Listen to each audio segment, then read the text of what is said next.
This podcast is for entertainment purposes only and does not constitute professional advice. The views, thoughts, and opinions expressed are the speaker's own and do not represent the views, thoughts, and opinions of their affiliated organizations.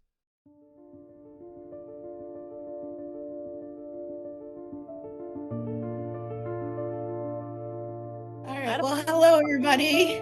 Welcome to back. Ready Connect.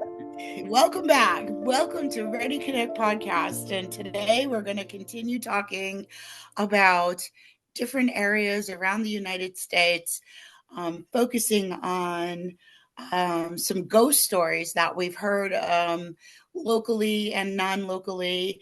We're looking forward to this being more than a part one series, and we welcome feedback. If any of you, our listeners, know of haunted homes that have great ghost stories, we want to hear about them so we can mention them here on Ready to Connect. So everybody, welcome. Hello. It's great to see everybody or hear everybody. What's been going on?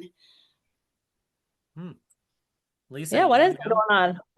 Sure, I can go. So yeah, welcome back to Ready to Connect. Lisa here. Really excited for part 2 of our New England delve into New England. But for me, what's been going on lately? Well, this past weekend, actually, I had a wonderful little, what I call sister date with my sister-in-law. Went to a new coffee shop out in Plantsville called Lion's Den. I'd love to give them a shout out. I had a wonderful London fog there. It was so delicious, as well as a cappuccino. It was just a really cool. We purchased something called the Cafe Passport for the different coffee shops that are through. Obviously, not all of them because it'd be a huge passport, but so we're trying out different cafes and coffee shops. So I had a good time doing that on Sunday, but I really, it was just kind of a chill weekend. Other than that, just kind of hanging out. I'm looking forward to this weekend coming up. I get to see my niece. She's coming down, some family time, and so yeah, that's been kind of cool. Yeah. Wow, that's awesome. Yeah, just kind of hanging. What about you, Ryan? Anything new? Not much really, other than I actually had some downtime this past weekend, which is rare. So, because usually I'm working a lot, but which is a Nice. good thing. I'm glad that we're staying busy. But basically, I had some time. My roommate went to go visit her family in South Carolina, so it was just me and Watson, and we spent some time, made some popcorn, and we watched The Great Muppet Caper. So I got to see I a love Muppet it. movie, and Watson was And actually watching it with me. oh my God, I love it. I And for our new listeners, just so you know, Watson is um, Ryan's puppy dog that he shares with his roommate. So if you yes, haven't joined us before, Watson is a great, great old boy yes, that hangs out with Ryan. but Great Muppet Paper. I yeah, haven't seen that in a while. I think I had that on VHS. So yeah, that for my kids. So that's like yeah, a flashback to the past, yeah. right?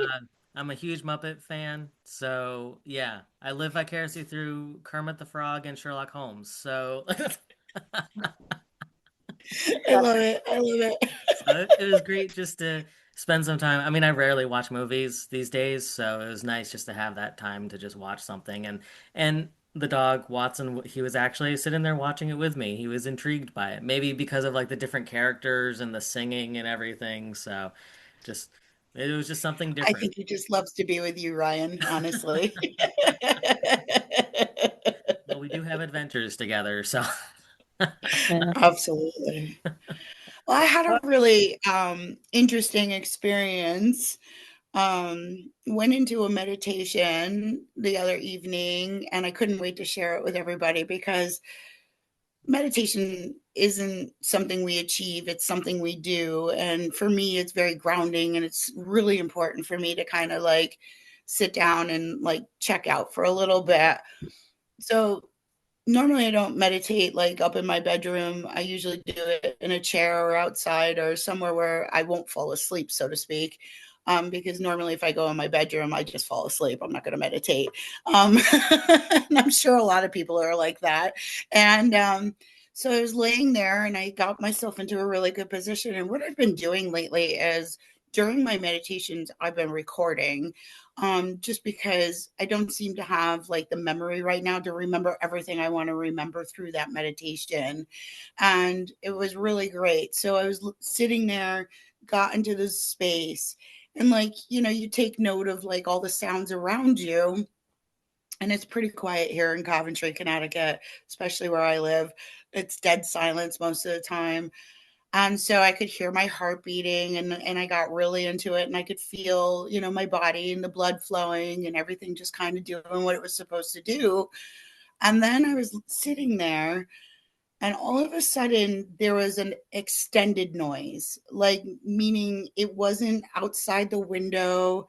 It wasn't down at the lake. It wasn't up on the road. It was like this noise that was further away. And I couldn't place it. So I'm sitting there and I'm listening and I'm listening. And it's this brilliant sound that I recognize, but I don't recognize. I can't even explain it to you. And so I continued to sit. And then all of a sudden, somebody stepped in. I'm not sure what spirit stepped in and told me to stop meditating, get up, go grab your phone, and look up the sound of Uranus or Jupiter. And I was like, I have to trust, right? Because it's coming outside of me. It doesn't make any sense to me. So I picked up my phone and opened up YouTube, and I looked up the sound of Jupiter. And all of a sudden, on my phone is the same sound I'm hearing in meditation. And I was like, this is so cool. I have never through sound connected into our planetary system, which is not impossible. I'm sure many people out there do it. And for our listeners, if you do this, I really want to have a conversation with you. But it was so incredible. Like, I was actually on this frequency with Jupiter, listening to the way Jupiter just produces sounds in our universe. And I just felt so balanced and so connective. And part of me walked away from that meditation saying, okay, so if all of our planets are making sound, there's no reason we cannot connect to it, right? It's not going to be life form like we have here on Earth, but Jupiter's speaking, Neptune was speaking, all the planets are speaking. And how cool would it be to psychically tap into that? So, little teaser, it's something we're going to do at a future psychic circle, because I think it was just such a great experience, and I've been able to put it into like a writing form for people to try it. And I'm wondering if somebody who is having like a Mercury retrograde, I watch Facebook and how people are like, oh no, Mercury retrograde. I don't always buy into that retrograde stuff, but if you were someone that recognizes that you have a retrograde issue with whether it's Mercury, Mars, Jupiter, Neptune, if you were to sit and commune in meditation with us, with the planet through the sound, if that would bring harmony and balance. So I got a lot of questions out there, but it was a really cool experience. It's really inspired me to write something for others to come to like a psychic circle and really try this and see how they feel and what planet resonates with them. And all I could think of was like the joke about, the book, men are from Mars, women are from Venus. And like, I'm like, if you listen to Venus, is that like a sensory you get from it? I don't know. So it was really cool. It was a really cool experience. So if men are from Mars and women from Venus, and you heard Jupiter, is Heather from Jupiter? Just kidding. Maybe. Maybe. Maybe I am. Maybe. I mean, there's lots of Native American stories throughout our country and other countries where tribes will actually tell you we're from Mars, we're from Pluto, we're from the Milky Way, we're from the planet that exploded in our solar system. And they're really fascinating stories, right? Because you also have Native American tribes who claim that they're ant people, or they came from, the caves. And there's plenty of tribes that say, I came from Mars, I came from Pluto, I came from here. So I love those stories. Those are fascinating correlation history stories that the natives speak of. And I have many friends that hopefully will come onto the podcast and tell us some of those stories in the future. That's fascinating. Really interesting experience you had. I wonder when you started talking about the planetary sounds and stuff, I wonder if some of the sound healings that we have gone to, you and I even together, and they have their planetary gongs and stuff, if that hits the same kind of frequency Yes. with those sounds, and that's why you have that connection, those celestial kind of gongs, you know? Absolutely. Yeah, you and I have gone. I don't know, Ryan, if you've ever attended a gong concert locally, but there there is one group of gentlemen out there that do have planetary gongs, and I can remember going to some of those gong meditations and connecting and feeling like I've actually like astral traveled, or like my soul was able to just be free for a little bit and kind of, go where I needed to go astrally with the gong. Um, just so everybody knows, for our listeners, you'll never untether from your body unless you pass away. So you will always come back into your body. And that's part of astral traveling. Wow, that's so fascinating. That's a good point to make too, that you won't leave your body.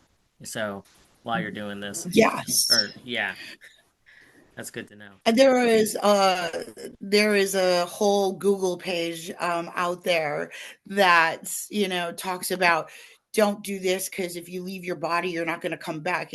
You're like Peter Pan. You're always going Yeah. to be attached to your shadow. Mhm. You don't actually sever any cords by astral traveling or remote viewing through a meditative state, leaving your body.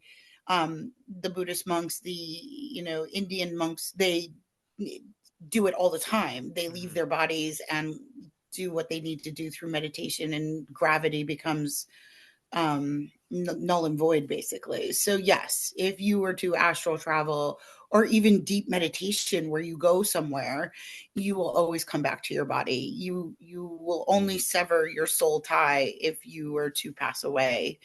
um and then obviously then a whole different world starts happening then, right? Right. Astral travel could be a whole other topic for our podcast, that's for sure, any type Yeah, hey of, listeners, if you want to hear about astral travel, let us know. no. So let's continue on with our part two of New England Haunted America. And who would like to share their story first? I Heather, can you Well, want to start go? Yeah, there you yeah, go. Rhode with Island. Ryan. I All was gonna say, right, Heather, go Ryan, do ahead. you want to start or you want me to go? You can start, Heather. Um, all right. So I have an absolute fascination with the Newport Gilded Age era. I have an absolute fascination with Newport, Rhode Island in general. Um, there's something so romantic about Newport, Rhode Island, but there's also rich history that has landed there, and the landscaping, and even just the people that live there today. I think a lot of people assume that everybody that lives in Newport, Rhode Island is rich, which is not true. There's a great diversity in Newport, Rhode Island of every culture and different people and different ways people do things. And I've always found that area of the coastline in New England so fascinating and so beautiful. So I decided I was going to check out and see if there's any ghost stories other than my own experiences at the mansions Hmm. that are like published. And the first one that came up like instantly was Belcourt. And Belcourt Castle, it was formerly known as Belcourt Castle. And Belcourt Castle is definitely has some beautiful energy there, which Belcourt Castle is now owned by Alex and Ani, the female that used to own Alex and Ani Jewelry. She owns Belcourt Place in Newport. But she does offer tours. They're not like your normal tour, like the Marble House and Rose Cliff and stuff. But there is a tour there, and when you go in there, there is lots of great activity going on. There's like monkeys running around the center court, and history proves that Belcourt actually housed camels and monkeys and all sorts of other different exotic animals. It was part of the lore of Belcourt. And then there's a very vast antique collection that resides at Belcourt. So one of the stories was that there's haunted chairs. Now, when I went to Belcourt, I didn't find the haunted chairs, but apparently in the English ballroom, which could have been moved because now it's occupied by a living person, these chairs are said to occupy the spirits of visitors and that have come and gone and decided they loved it so much there that they stay there. Or come back to visit and report. People who sit in these chairs, visitors reported like they get queasy, they get cold, they feel like someone's sitting on them. And I thought that was fascinating because I didn't get to have that experience when I was there. But some people even claim like they've been physically like pushed off that chair. And I just wonder what that energy is trying to say to people. You know what I mean? Like, as a psychic medium, like I go in there from the aspect of like, what do you need to tell me? Like, why are you pushing people off chairs? And but they also talk about how there's a monk that lives. It's supposedly the ghost of the brown robed monk, and he's frequently reported appearing around a lot of the carved wooden statues throughout the home. And I guess in one of the rooms, which I vaguely remember seeing this, and I believe it's still in Belcourt Home, is the Screaming Armor. And Screaming Armor, it's a pseudo armor. It's in one of the ballrooms, and apparently when you walk near it, the armor will like emit this like screaming sound, which I don't know. Like I've never experienced that either. Yeah, right. Could you imagine like walking up? Sorry, you walk into a room and the armor screams. What? I would jump out of my skin. Kind of reminds me of Harry But like Potter. apparently, like if you hear this screaming, you can look at the armor, and according to this ghost story, you can look into the eye holes of the armor, and you'll see like a piercing eye looking back at you. Which now I need to go back to Belcourt because like I want to check all this out. And of course, the beautiful spirit of Alva Vanderbilt, right? Alva Vanderbilt had married Mr.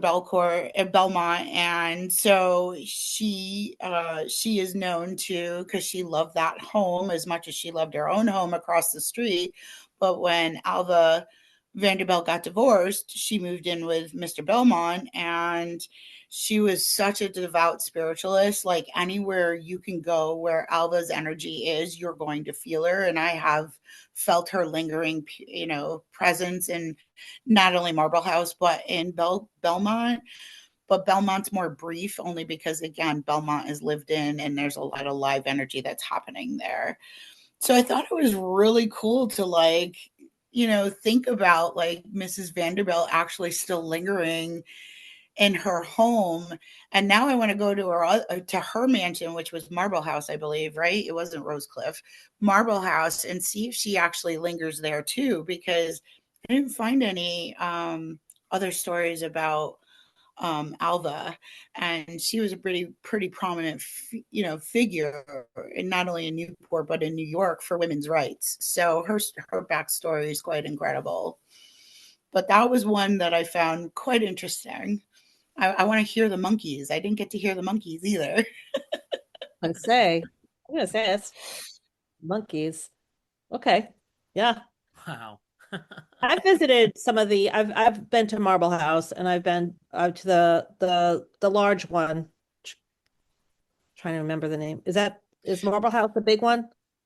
Well, they're all kind of big. The one the one that has the walk on this outside of it, along the shore.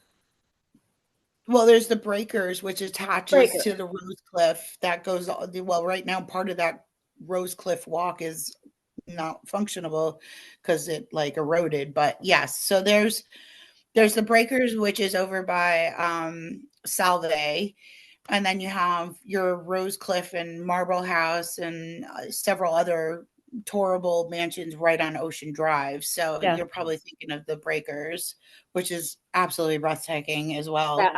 I've been to the Breakers. I've been, I believe, to Marble House, and I've been, is Rose Cliff the one that has the actors that are in it? For Gilded Age. No, there was one that when you went to it, they had people in period dress. Like they talked within that type of say, at least when I visited. Oh, that's cool. It's probably something that Newport Historical Society arranges because every time I've been there, it's always been put your earbuds in and do a guided, you can do your own Oh, guided well, tour. this was years and years ago. We're talking before I met you, Heather. So we're talking at least Yeah. 10, 20 years ago. And even prior to that. So probably 20 years ago, I remember going there with a colleague, a friend colleague, and we were going to tour the mansions. We did the Breakers and we did this one. It was smaller. And I want to say it was the Rose Cliff or Rose something. And it wasn't as grand a mansion, but what was different and cool about it is that everybody in there were in period dress and they talked like that and they treated you as if you were visiting. And Um, I was told that this is the way that the mansion does their tours. So maybe they changed that up. I don't know. Maybe everything went kind of more techy. I don't who knows, it is but more techy now. Now you can go in with a and put your earbuds in or on your phone listen to a guided tour. Oh, But wow. what's interesting is the Breakers is actually where Alva's daughter lived, Alice Vanderbilt. So I'd be interested in going over to the Breakers sometime. I've toured all these mansions, but I just absolutely love the architecture and everything that's in there. I could spend hours just twirling around looking.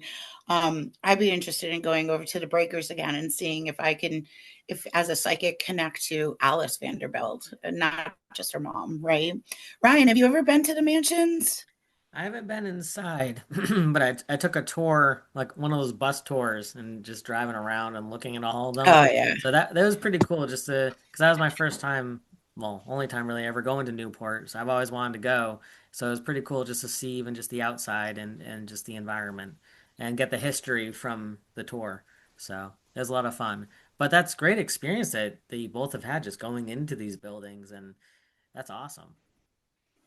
Yeah, the halls are full of every home has a different energy, just like our homes, right? They Yeah. all have different energy. Every home has a very different vibe and energy, and you whether you like Gilded Age or industrial decorating, whatever, there's always something your eye is going to catch. It's really quite fascinating. um and every mansion has its own kind of flair too, because everybody has personalities were so very different and exotic and rich and whatnot. So very exciting. oh, cool. That's awesome. It's really cool. Yeah. So Ryan, why don't you share your story? Keep it in Rhode Island. Keep Sure. it in Rhode Island. So, yes, speaking of Rhode Island and houses, so this was a great connection here. So, um, so I basically did some research on the Conjuring House. Um, some people think that it's in Connecticut, but it isn't. It for listeners who don't know, I want to say it's Harrisville, Rhode Island. I think I said that correctly. Uh, but the paranormal investigators, Ed and Lorraine Warren, who investigated, they were from Connecticut, so they have a haunted museum in Connecticut, which we were talking about earlier. That maybe perhaps we might go visit for Road trip. yeah for Road trip. for another Who wants to come? yeah, for another episode in an exciting adventure with Ready to Connect. So, Yes, we could get the Ready Connect podcast bus and oh, we'll there you all go. just get together and we'll do it, right? Yeah, we'll have like Instead a of the zombie. booze bus, we'll have the Ready to Connect There podcast. you go. Yeah, absolutely. I love it. Love it. Uh, well, that'll be in the 5-year plan. So, so, um, We need a lot more Patreon subscribers to buy a bus. yes, yeah, absolutely. Um, So the house itself is just a colonial era farmhouse. It was made about 1736.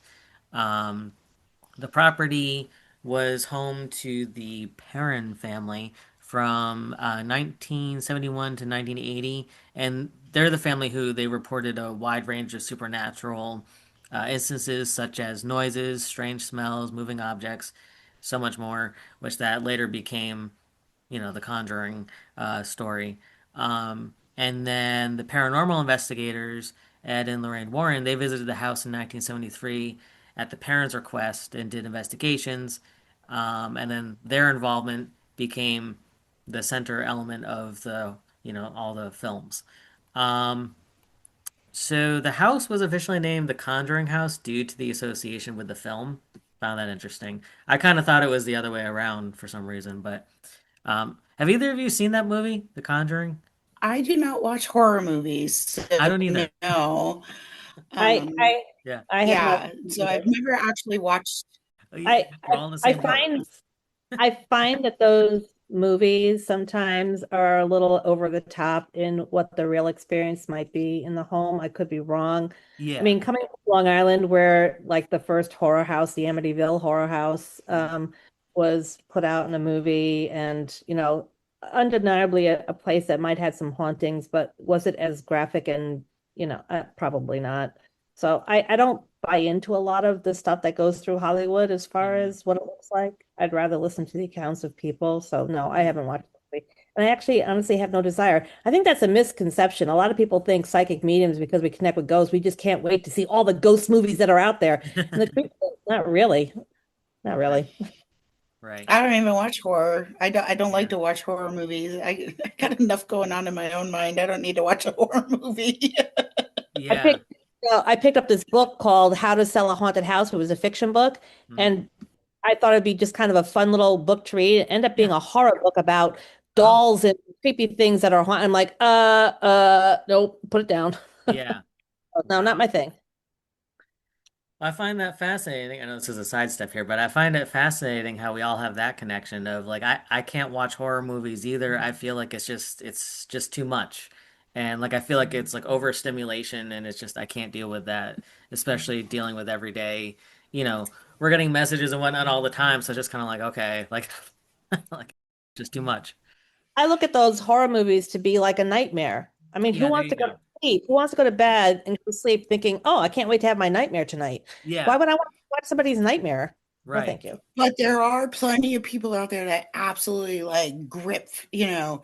it's gripping for them to watch Oh, horror. And sure. I applaud Sure. them because that's a whole Each their different own. genre. Yes, Each absolutely. their own. Yep. Not Yep. my thing.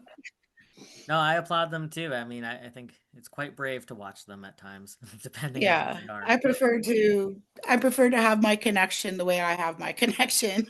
Yeah, yeah. Love and light, love and light. Right, right, right. Yeah, exactly. Exactly. Exactly. Exactly. Yeah. But no, I just wanted to ask you both that just out of curiosity. So glad we had that Yeah. discussion. How So, about our listeners? You guys, who out there likes horror? Let us know. yeah. Yeah. So this house is actually often cited as in the media as one of the most haunted houses in the United States.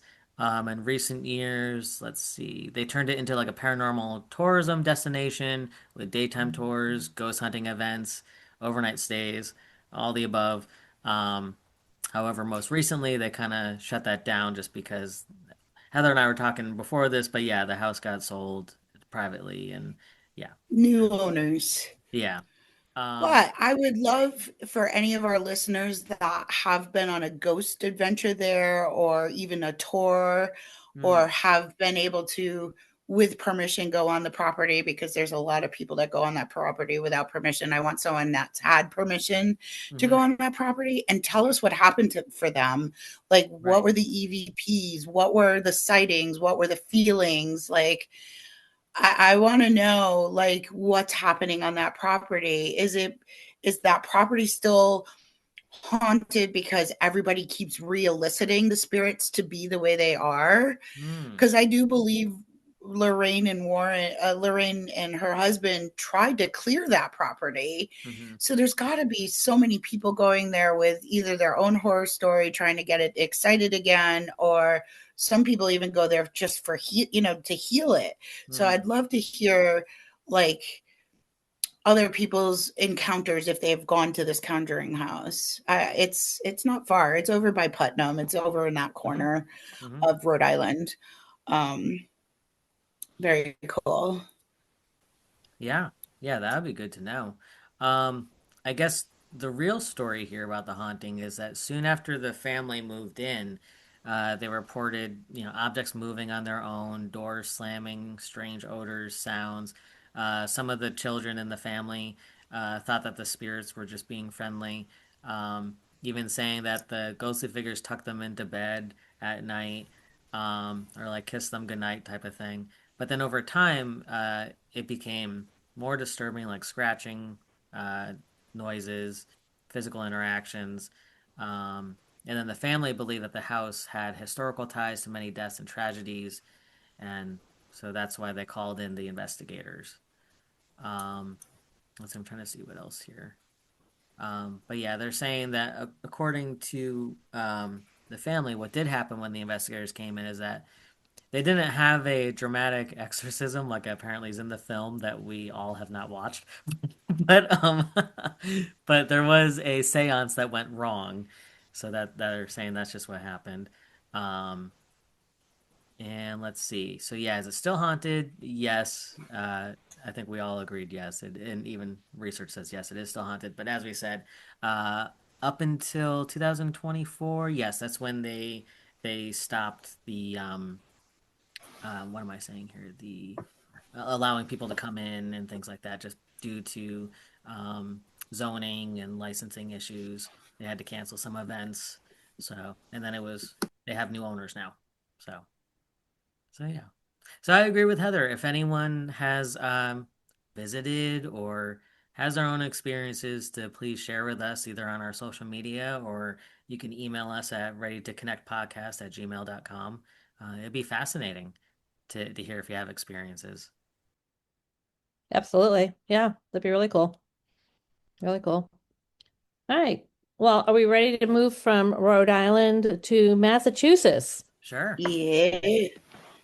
So we're going to go to the Berkshires. We're going to go to Lenox, Massachusetts. So this happens to be a place that I've actually visited, and I've had my own experiences there. And it's the Edith Wharton House, known as the Mount. So a little bit of the history. I did do some research on the history of the house. It was built by Edith Wharton, who's an author. She built it particularly to be her summer home, but it became her permanent residence for a brief period after that. Right now, it sits as a museum that you can visit, and they actually do ghost tours through it, and that's how I came to across it. Um, but while she was there, living there, Edith Wharton, she wrote several novels, and some of them actually were ghost stories. In fact, she has been reported to say that um, as a child, she was haunted.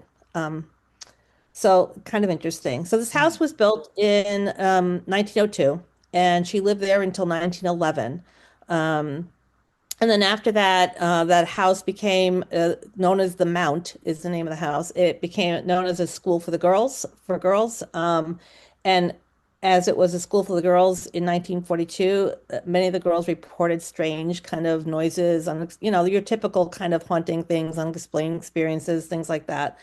After it was a school, it sat vacant from about 1976, I think, to like 2009, 2010, around there. Um, and then around that time, a acting company, Shakespeare and Company, used it as a dormitory, I guess, for their actors, but also as an alternate place to do their performances. And the actors that stayed there reported, again, your typical haunting stuff, unexplained experiences, sounds, young schoolgirl, the same that the young schoolgirls had experienced.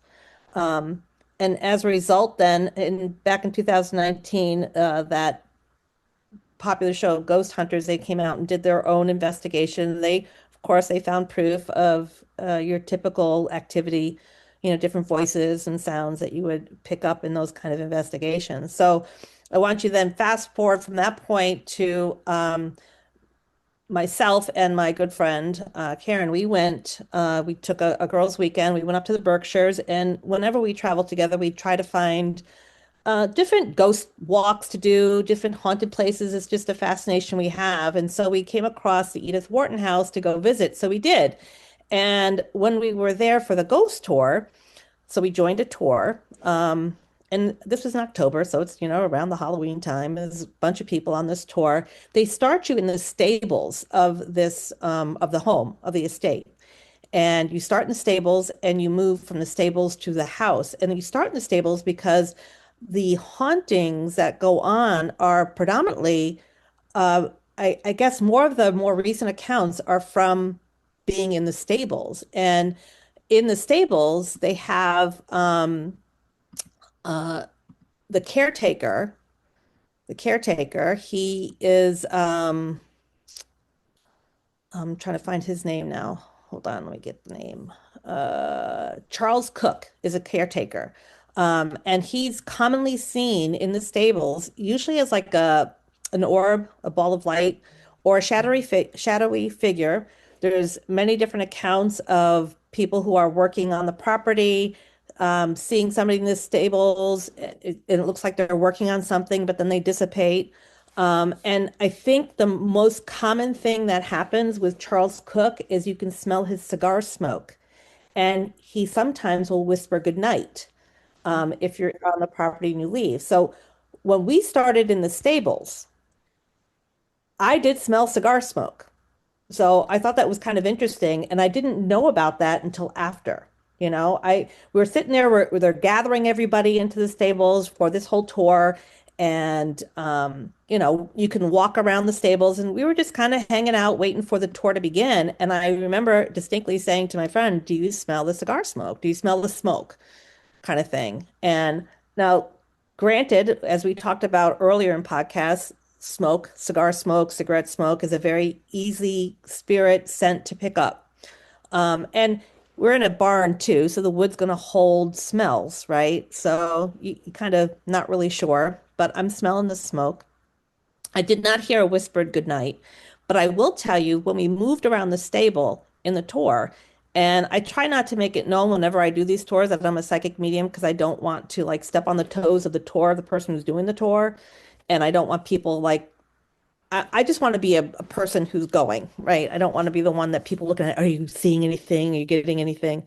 But I'm in the stables and I got really agitated and I could feel horses being very agitated in the stables, that something was happening, things weren't quite right. And come to find out that they had some sort of, I'm trying to remember what it was, but I think it might have been a little bit of a fire or something that happened. And there was something that happened in the stables that horses would have been agitated if they were in their, um, what do you call their pen, their enclosure. There's a word for that. Um, is it just their stable?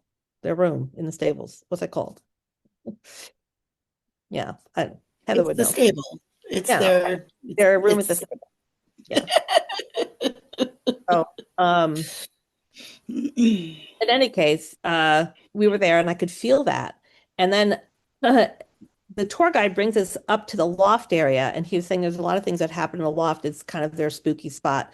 And I could just feel the intense observation of a spirit, just really just watching, really watching, and kind of annoyed and angry and watching and just annoyed and watching. And it turns out that the other spirit that you could pick up in the stables is Ted Wharton, which is Edith's husband.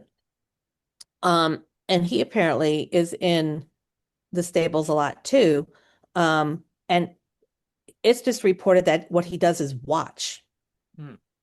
Apparently, he loved the stables and he loved the animals. So it's said that his spirit lingers there and he's just very watchful. And I think he's just watchful of his horses, maybe the animals there. So we're sitting, in the stables, and I felt very uncomfortable because I kept feeling like he wanted us to leave. He wanted us to get out of there, and he was like kind of angry.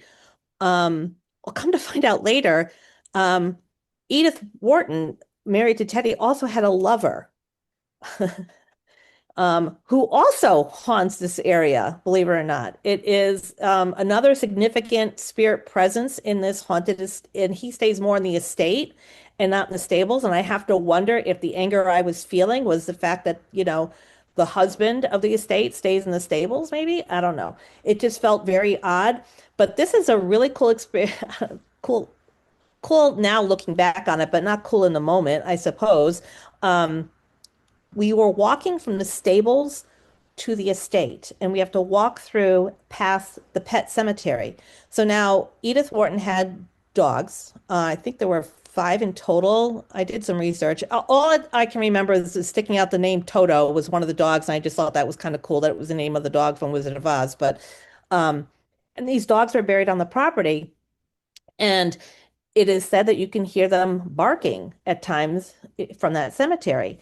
I didn't hear any barking, but of course, it's like everyone's trying to listen. Is there a dog barking or whatever? As we're walking, and you could, we're walking from the stables to the house, and as we're going, my friend Karen gets pushed. It was the weirdest thing ever. Now, you can walk and you can maybe trip on a root or slip on some of the leaves or whatever, but she didn't fall forward like you would normally trip. She went sideways. Wow. She went sideways. It was the strangest, and she felt pushed. There was no one around her but me. I'm not about to push her. And the way she fell went sideways. And I could just remember as we're walking away, this feeling of anger, like get them out of there. She got pushed. And even the people with us said that was the weirdest fall they've ever seen. It was like someone actually like pushed or dragged her or something. And she got up and we walked on it. It was like, oh my God, that looks so weird. How did you fall like that? And she goes, I think I was pushed. I felt like I was pushed.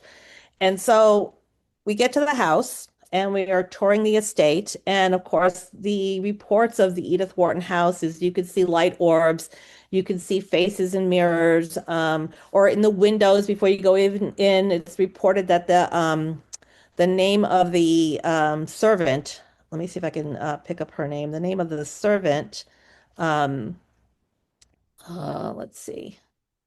The name of the servant is meant to walk the halls there too. Catherine Gross. She was a servant there, and it's named that it said that she walks the halls of the servants' quarters, and you could hear like footsteps, doors shutting, and things like that. Now, I didn't hear any footsteps when I was there at the estate that I can remember. But I do remember seeing a face in a window and a reflective face. We were inside looking out, so it wasn't somebody outside. It was almost like you would see it as a mirror, like a reflection.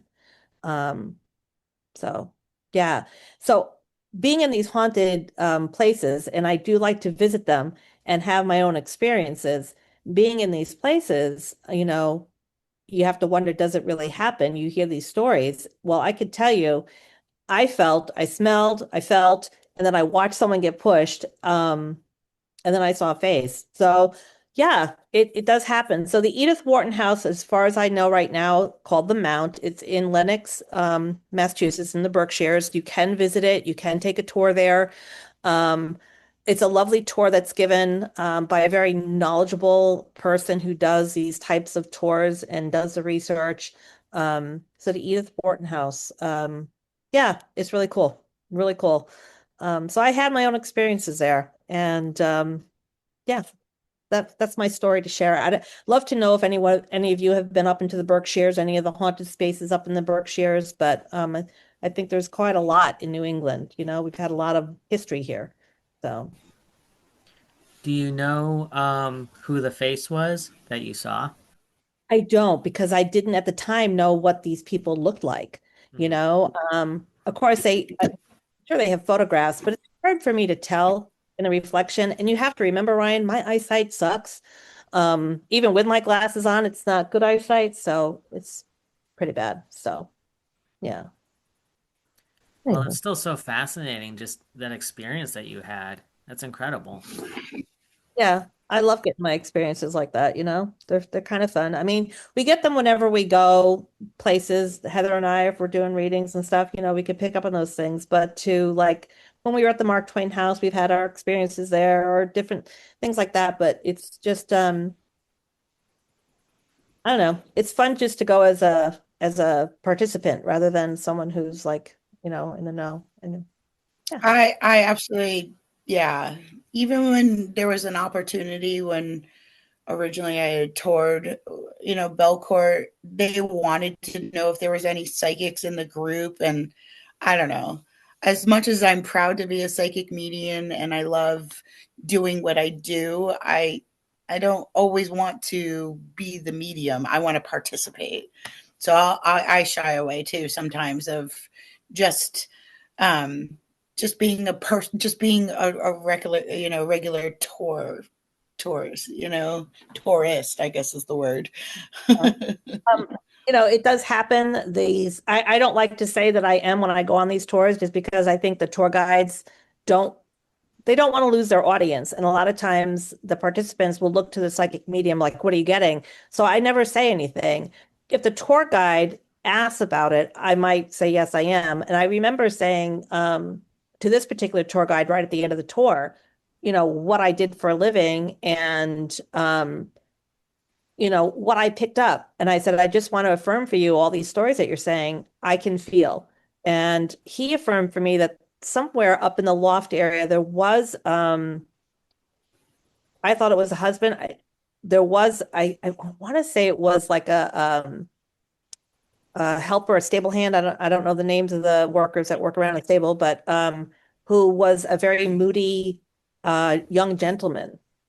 And I want to say that there was something that happened with him, but I can't remember the full story. This is, you know, we're going about 5 years back now. And I'm wondering maybe it was that spirit that kind of pushed Karen. But I'm going to tell you, it's really weird when you see, you know, I've been touched and things hugged and stuff like that, but to see someone like, you know, and I've seen Karen fall before, you know, stumble, but it was just odd, so odd. And I remember I was chatting with her last night and saying, "Do you remember going here and what happened with you?" And she immediately says, "Oh yeah, I was pushed," and you know, kind of thing. And it's just kind of like I don't know. I can get all fangirly, even though I can sense all these things, and I'm sure Heather does too. When it happens, like, oh, it really happens, and it's like, well, isn't that your normal? I'm like, yeah, but still, it's kind of cool.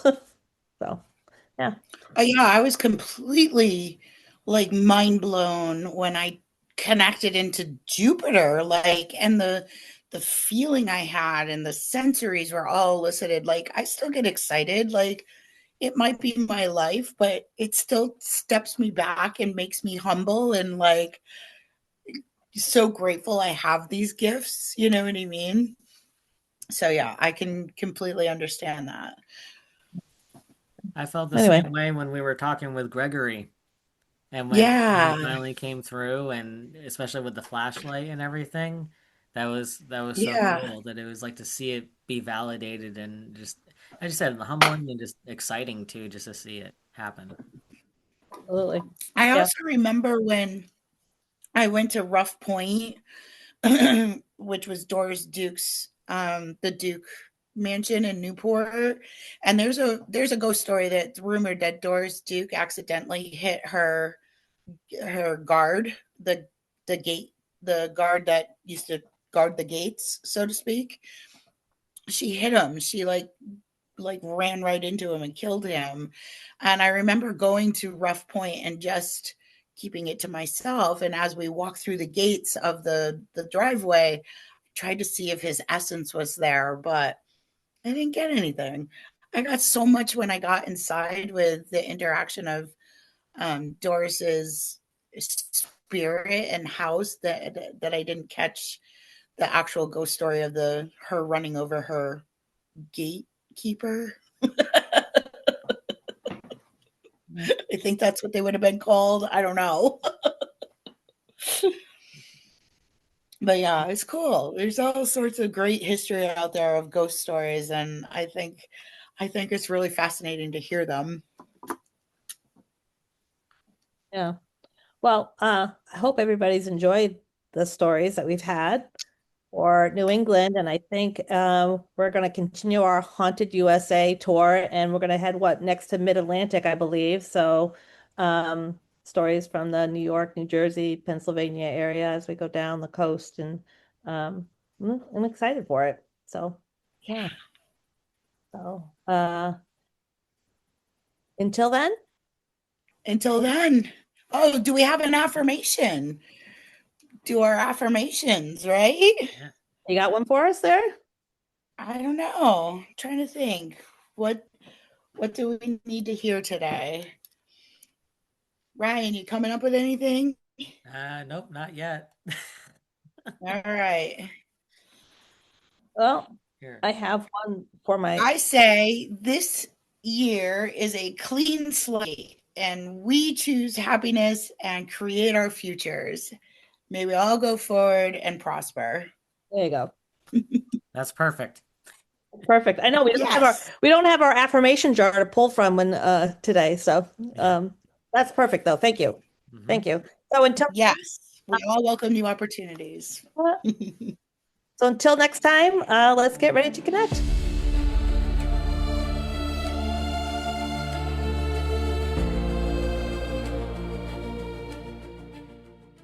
This is a production of Artist Haven Media.